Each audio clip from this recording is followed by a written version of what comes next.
भारत के लिए optional practice session तब बहुत सेंसेशनल बन गया जब कप्तान रोहित शर्मा को थ्रो डाउन के दौरान उनके हाथ में बॉल लगी और उनको नेट से बाहर आना पड़ा। आपको बता दें थ्रो डाउन के दौरान एक बॉल जो शॉर्ट पिच से या हार्ड लेंथ से उनके बॉडी की तरफ आई और उससे बचाने की कोशिश में बॉल उनके हाथ में लगी। कोशिश की उन्होंने करीब 5 से 7 मिनट की वो दोबारा से बैटिंग कर पाए, लेकिन ऐसा नहीं हुआ क्योंकि ग्लव्स ही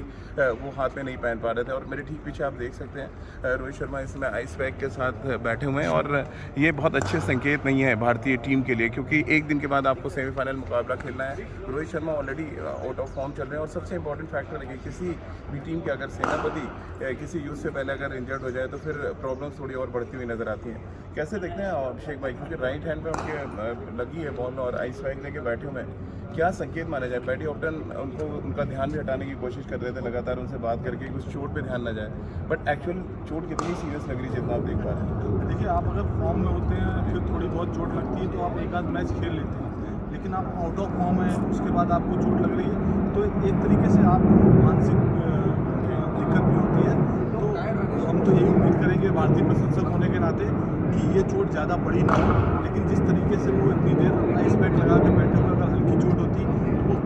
तुरंत जाके दोबारा प्रैक्टिस करते या उनके चेहरे से वो दर्द जो है महसूस किया जा रहा है। वो जब बैठे हैं वो सर झुका रहे हैं और वो दो तरीके का, एक उनके जो दर्द हो रहा है वो भी है और एक उनके दिमाग में ये चल रहा होगा कि कहीं मैं सेमीफाइनल ना खेल पाऊँ, क्योंकि आप कप्तान के तौर पर लास्ट ईयर जब हम खेलने गए थे तब वो कप्तान नहीं थे और भारतीय टीम जो है सेमीफाइनल में नहीं पहुंच पाई थी। इस बार हम सेमीफाइनल में पहुंचे हैं, पाकिस्तान को हरा कर पहुँचे हैं, तो वो ये मैच मिस तो बिल्कुल नहीं करना चाहेंगे। बिल्कुल। और अगर आप मेरे पीछे नेक्स्ट सेशन देखें तो यहाँ पर चीफ सेलेक्टर चेतन शर्मा भी हैं, साथ ही प्रैक्टिस सेशन में आप देखें पैडी ऑप्टन लगातार रोहित शर्मा से बात कर रहे हैं और इसके संकेत साफ है कि कुछ ना कुछ उनके जहन में ऐसा चल रहा है जो लगातार रोहित को परेशान कर रहा है। और नेट्स में हमने देखा जो थ्रो डाउन कर रहे थे अभिषेक भाई,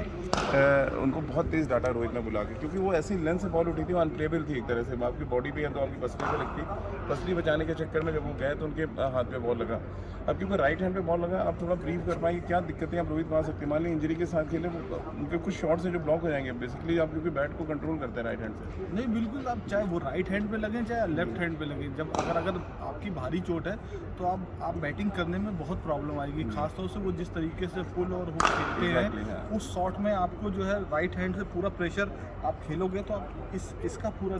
जो है, मैं आपसे इसलिए पूछा, मैं लेफ्ट हैंडर हूं तो मैं उतना अच्छा ब्रीफ नहीं कर पाऊंगा। तो नहीं, जब आप अगर फुल हाथ तो इस हाथ का बहुत योगदान रहता है, वैसे तो दोनों ही हाथ का योगदान रहता है, लेकिन ये जो है पूरा योगदान रहता है राइट हैंड बैट्समैन के लिए। मैंने पहले भी कहा, अभी भी यही कहूँगा कि भारतीय प्रशंसक यही चाहेंगे कि ये चोट ज़्यादा गंभीर ना हो और कप्तानी करने को मिले रोहित की, क्योंकि रोहित ने बैटिंग से भले ही उतना योगदान नहीं दिया है, लेकिन उनकी कप्तानी जो है वो बहुत अच्छी रही है। कब बॉल को चेंज, कब बॉलर को चेंज करना है, कब किसको लाना है, और एक लक की भी बात होती है कि लक जो है वो संबंधित व्यक्ति के साथ चलता रहता है। बिल्कुल। और जैसे कि मैंने जब आपसे बात कर रहा था लाइन शुरू की थी कि ऑप्शनल प्रैक्टिस सेशन सेंसेशनल बन गया, कैसे देखते हैं आप इसको? क्योंकि किसी ने सोचा नहीं था ऑप्शनल प्रैक्टिस सेशन में तो बहुत सीनियर खिलाड़ी आते नहीं, क्योंकि फॉर्म की तलाश में थे रोहित इस शायद, और आती उन्होंने बैटिंग की लगभग 10 से 12 मिनट। थ्रो डाउन के लिए आपको लग रहा है स्पेशली कुछ होना चाहिए कि आप जाते हैं इतनी तेज़, आप एक आधी पिच से जाके गेंद डालते हैं, होना चाहिए सडनली मैच से पहले इस तरह का? ये इसी बात पर आना चाहता, क्योंकि मैंने कम से कम पिछले 3-4 साल में प्रैक्टिस के दौरान जब प्रैक्टिस होती है थ्रो डाउन पर 7 से 8 खिलाड़ियों को चोटिल होते हुए देखा है। और इम्पोर्टेंट मैच से पहले एक बार अजिंक्य रहाणे के गेंद लग गई, कभी विराट के लग गई, कभी इनके लग गई, तो थ्रो डाउन कराना, थ्रो डाउन पे प्रैक्टिस करना ठीक है। आजकल लेफ्ट आर्म थ्रो डाउन का बड़ा वो चला हुआ है कि left arm throw down specialist आएगा वो आपको करेगा, लेकिन उसके भी एक वो होना चाहिए कि उसको भी क्रीज के हिसाब से बॉलिंग करें, क्योंकि थ्रो डाउन स्पेशलिस्ट की कोई नो बॉल तो चेक नहीं होती है, तो वो जो है क्रीज से आप देखेंगे अभी भी तो जो भी थ्रो डाउन स्पेशलिस्ट हैं वो 2 कदम आगे वो स्टिक जो लिए होते हैं, उसको भारतीय जो टीम है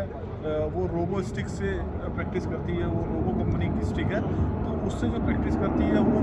आपका हाथ राइट यहाँ जाता है, उसके ऊपर 2 फुट की जो है रोबो स्टिक होती है, वहाँ से बॉल रिलीज होती है, हाइट हो जाती है, प्लस आपका 1 कदम आगे होता है तो उससे और तेज बॉल हो जाती है। तो मुझे लगता है कि इसको लेके कुछ तो सोचना चाहिए, क्योंकि अगर इतने इंपॉर्टेंट मैच से पहले फुटबॉल खेलते हुए हमारे खिलाड़ी जो है चोटिल होते थे, अब जो है वो